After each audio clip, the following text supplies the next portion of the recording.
Hello guys and welcome back to my channel, and today I'm going to show you how you can archive mails in Outlook. So firstly open up your Outlook, then go to Files, then go to Mailbox Settings and click on the drop down icon. Then click on Clean Up Old Items. Now choose the folder that you want to archive. For example, if I want to archive the important folder that I have, I will just click on that.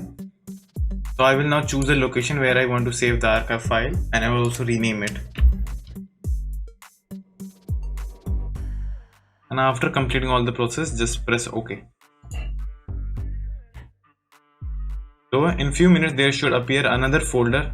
There it is, by the name of archives. Just go inside, and here is our important folder, which has all the emails that was transferred from our original folder. So if you go back to our original folder, there is not a single email left in it, because all of them have been transferred into the archive folder. So that's it. Thank you for watching, and do like and subscribe to my channel, and take care.